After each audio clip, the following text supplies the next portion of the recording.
Hey guys, welcome back to UpClick. In this video, I'll be showing you how to remove business portfolio on Facebook Meta Business Suite. But first, check a special offer in the description. So let's get started. Now, if you want to remove your business portfolio here in Facebook's Meta Business Suite, well, there is a way for you to do this, but there are a few things that you need to understand later on. So, how do you exactly remove this profile? So the first thing that you want to do is you want to access what we call business.facebook.com or Meta Business Suite here. So in my case, I'm already in there. So if you haven't accessed it, go and access it first.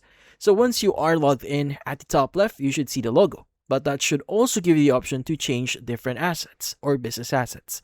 Now, what you need to do is you want to go in first, access the business portfolio here.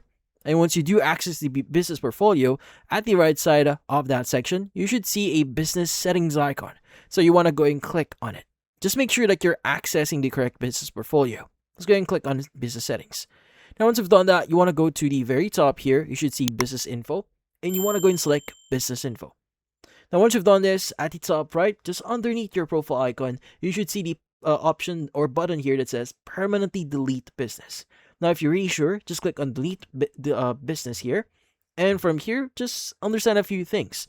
Now, your business account here or your business portfolio will be deleted after 24 hours, and you'll lose access on all pages and on certain assets that is connected to you.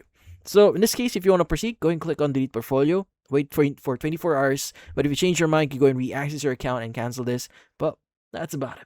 So if you found this video, hopefully hit the like and subscribe button and watch our next video.